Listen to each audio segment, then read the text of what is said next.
Ya nanti fikihnya itu tergantung kondisi yang terjadi gitu ya, yang ada di hadapan masing-masing. Nah, mengetahui seperti ini Pak yang membuat kita itu nyaman dalam menjalankan agama.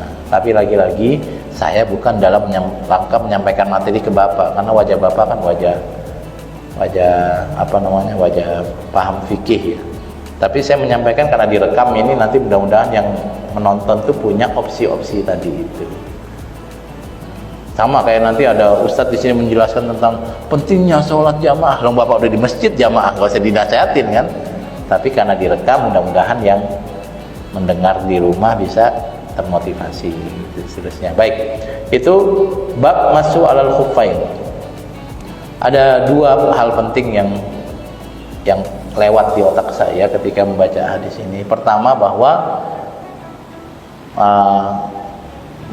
mengusap khuf itu, atau dalam bahasa terjemah itu muzah. Tadi khuf itu bahasa asing, terjemahnya muzah juga asing. Saya nggak tahu itu pilihannya apa, karena padanannya nggak ada Pak. Khuf itu bukan sendal, bukan sepatu, bukan kaos kaki, tapi mix, campuran di antara ketiganya itu. Nah, ketika membahas ini kita akan melihat fleksibilitas fikih, itu yang pertama. Fleksibilitas fikih dalam artian bagi orang-orang yang memang sulit untuk berwudu normal, wudulah dengan itu. Karena nanti itu bukan cuma dalam konteks khuf ini orang-orang yang tadi seperti APD, pemadam kebakaran atau tentara yang sedang berperang, tetapi juga orang yang sedang di sorban, apa namanya itu?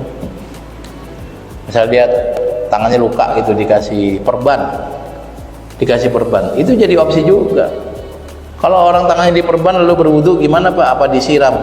Disiram juga nggak bakal kena sampai tangannya itu, yang ada malah basah. Terus gimana? Boleh diusap di atas sorban itu, boleh. Atau kalau nggak tayamum sekalian. Nanti ada yang bilang ya tayamum dengan wudu, wudu yang diusap tadi. Itu pendapat fikih Pak. Jadi ini pendapat fikih bagi orang yang tangannya di sorban Pak ya.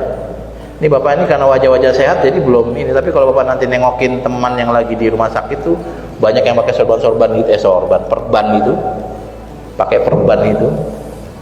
Pilihan pertama adalah dia tayamum saja. Kenapa nggak wudu? Kan nggak bisa ini, ya kan mukanya bisa. Ya muka doang kan nggak sah kalau tangannya enggak, kalau gitu tayamum.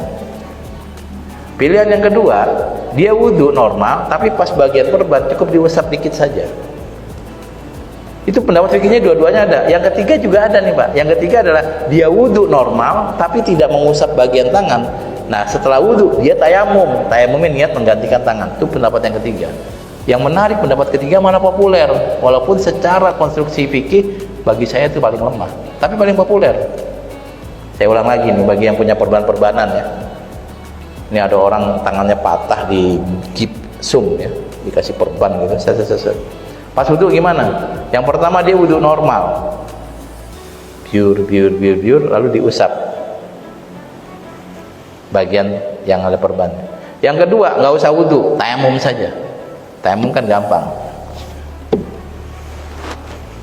Terus ya, susah juga ternyata ya. Ya dikit-dikit lah bisa gitu. Gitu, secampainya aja. Yang ketiga wudu dan tayamum. Wudunya tanpa mengusap tangan karena diperban, tapi tayamum diniatkan menggantikan tangan. Itu pendapat populer, tapi secara konstruksi fikih nggak kuat. Yang kuat itu tayamum aja, atau wudu saja, bagian perban diusap, airnya dikit, jangan banyak-banyak. Sebab kalau banyak airnya malah jadi lembab, malah nggak sembuh-sembuh. Sembuh saja.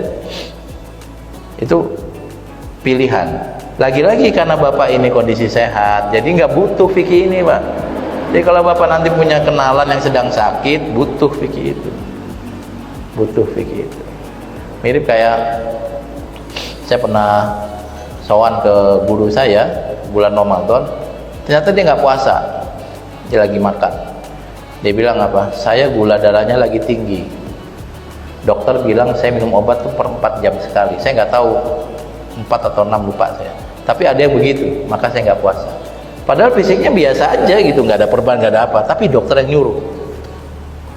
Ya mau nggak mau ikut dokter. Ya buka Tapi bukan kemudian setelah dia nggak puasa terus kemudian makan sembarangan gitu ya. Puasa mas, nggak gitu Pak ya. Tetap harus jaga menghormati yang puasa, tapi dia boleh nggak puasa karena ada tadi apa namanya, petunjuk dokter, bukan petunjuk kali ya, ya dokter nyuruh, ada instruksi dokter untuk minum obat dalam rentan waktu yang tadi 4 jam sekali, 4 jam sekali, 4 jam sekali, itu kira-kira.